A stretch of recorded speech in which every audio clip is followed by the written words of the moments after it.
even if you hate the new Tacoma, the 2024 Tacoma, you're gonna love these three things. I'm out here cruising around right now, and as a side note, let me give you a tip. When you go by a gas station that has a pretty good price, like $2.78 a gallon, I saw, don't go past it looking for even better, which I did. I drove about another 3 or 4 miles looking for better pricing, and I paid $3.15 a gallon. Stupid. Why did I do that? $2.78? That was pretty good. Anyway, let's talk about this new Tacoma. 3 things that, even if you hate this truck, you're gonna love. Number 1 is the suspension, the ride quality. I mean, unless you're one of those gruff folks who just likes to get beaten to death when you're driving around in a truck, not that the 3rd generation was like that. It wasn't that bad, but it was rougher. This truck is nice and smooth. The smoothest, I think, mid-sized truck I've ever driven. That includes the Ford Rangers. Let's go back a ways. The Chevy S10s. That was more like a lumber wagon. And some of the other things, even the mid-sized or the mini-sized trucks. I gotta say, the ride quality in this truck reminds me of the mini trucks. I had a Santa Cruz, I know, a Hyundai Santa Cruz, but that thing was really, really smooth, and this truck is too. You're gonna love it.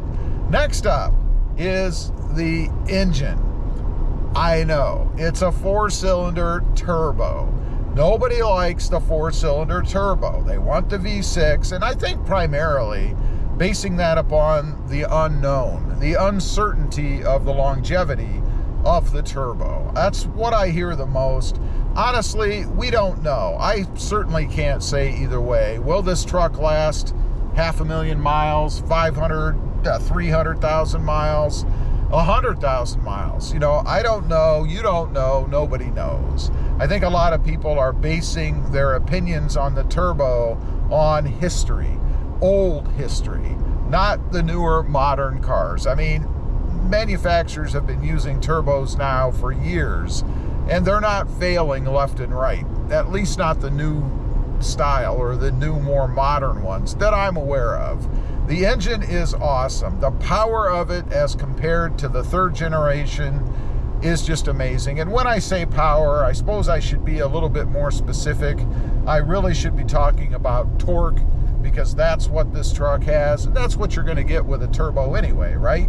But the torque, the power off of the line, that's what makes it fun to drive. I mean, I don't know about you guys, but gutless vehicles, and I don't care whether it's a truck or a car or whatever it is, are not fun to drive. And you find that out, you know, the first time you go to punch the gas for some reason, either just for fun or maybe you're entering a freeway or needing to get around somebody quickly. There's nothing worse than stomping on the accelerator and there's either a huge lag or there's just nothing there. And I have experienced that many times. I got rid of a new vehicle 2 months after I bought it because it was such a dog. That was a Honda Civic Si, by the way, an old one. It was just horrible. You had to get the revs up so high. It was insane. It was absurd. But anyway, this truck is not like that. It has awesome acceleration off the line. It has great acceleration once you're already moving. You know, you stop the accelerator, it shifts down into a lower gear, and it takes off. They did a fantastic job, I think, in the way that they set this up.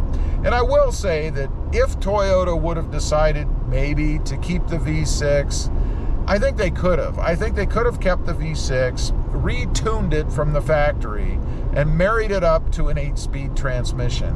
I think that would have made people a heck of a lot more happy than what they seem to be these days.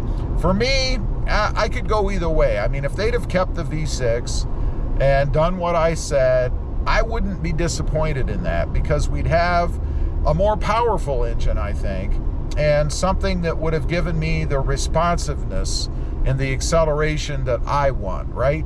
Now, the 3rd thing in this truck is the ability to select different drive modes. I really love that Toyota put this in the truck. You know, you can go eco if maybe you want to try to get better fuel economy. You can go standard if you just want to drive around, I guess, whatever Toyota considers to be normal, or you can go to sport mode. And I bet you can guess which one is my favorite, right? It's sport mode. Sport mode is awesome in this truck. I would call it the ludicrous mode for the Toyota Tacoma. Not that it changes anything from like 0 to 60 in 2.1 seconds or something, but nonetheless, you definitely can tell the difference in the truck. And after experiencing it for a while, I don't know if Toyota really changed anything to make the suspension more adaptive or the steering more adaptive in sport mode. It does feel like the steering is a little bit tighter, and it feels like the truck is more nimble. It's very strange. I think the nimble part is probably in my brain, kind of the placebo effect, if you will.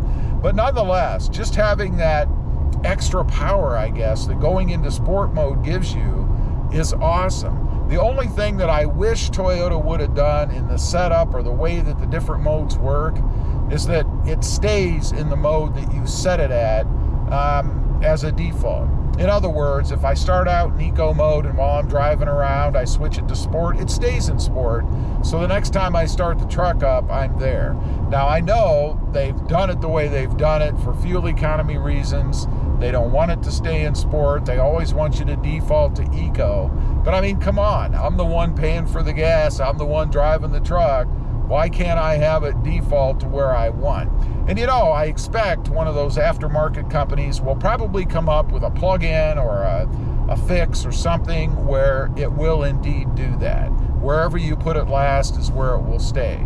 Much like they do with the auto stop system. By the way, one of the things that I really don't like about this truck, Toyota did help out a little bit, and then if you don't really nail the brake pedal, it's not going to engage, but still, it's kind of a drag to have that and have to remember to hit the button every time you get in the truck, which I never managed to do.